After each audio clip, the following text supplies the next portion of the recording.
We welcome in their general manager, Sandy Alderson. Sandy, welcome. How are you?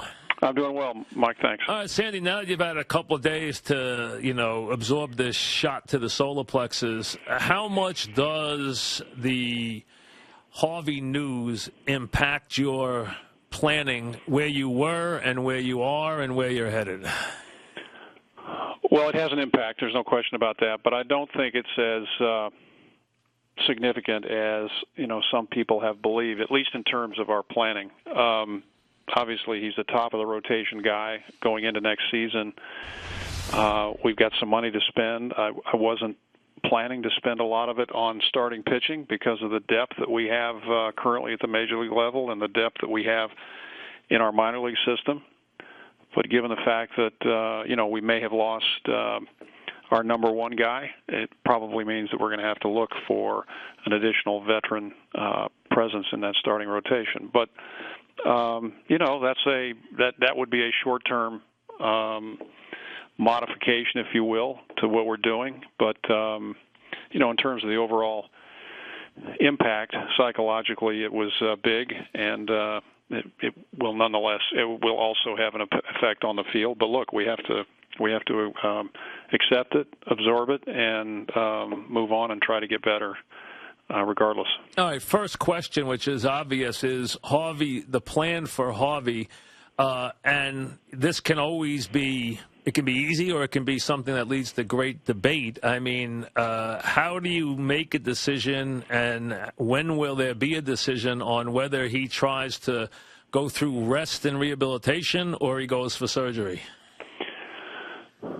Well, I think initially what's going to happen is that, within the next week or 2 weeks, we'll make an initial decision, and he'll either have surgery or he won't. If he doesn't have it initially, then it becomes sort of an ongoing proposition because at any point in his rehab, there could be a setback, there could be a reconsideration, et cetera. So, and that would be true all the way up until, he begins throwing competitively, presumably next season or in spring training prior to next season.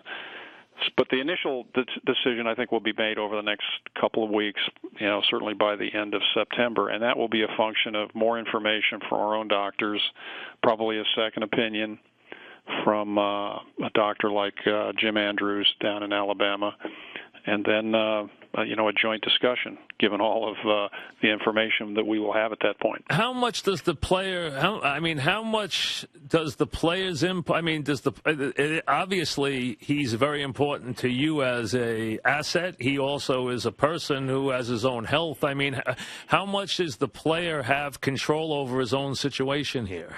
I think he's got most of the control. I mean, it's his body. It's he ultimately decides what's in his best interest, and all we can do is advise and recommend. Okay. So he has the final say on whether he gets cut or not. Okay. I think realistically that's the case. Okay, yeah. That's fair. Okay, that's good to know, because that could, you could wind up with some debate. There'd been talk already that Halliday had given him some information. Right. So, and I'm sure a lot of people are going to fill his head with a lot of different things. I'm sure it's a very tough time for he and his family. His future is obviously very important to everybody, and especially to you guys. So I can see where it could lead to quite a debate.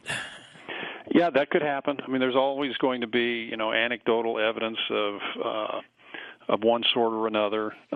Someone who, got by without surgery versus other people who tried to get by without surgery and ended up having it and losing additional time as a result. So ultimately, I think it's going to be less about anecdotes and more about medical expertise. And, what will be evaluated by the physicians is, the severity of the injury, the location of the injury, the timing of recovery, all of those things that have been debated to some extent in the press, we'll have to revisit over the next 2 or 3 weeks.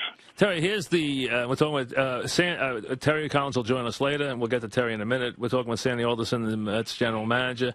Here's, Sandy, what I think the fan feels, and I want to get your thoughts on.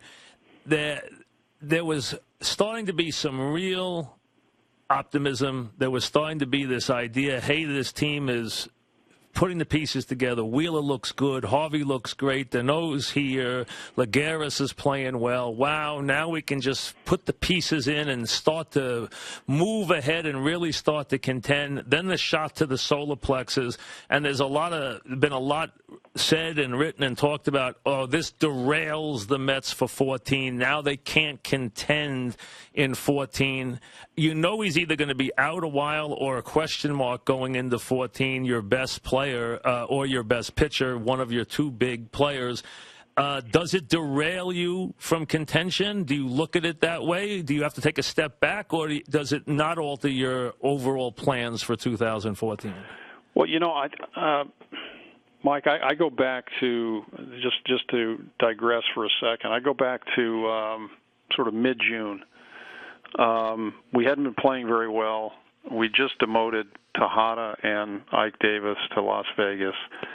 And, the response from the media and to some extent with the fans was, oh, well, the plan has gone off track. These guys have been demoted, teams not playing well, things are taking longer than they were supposed to.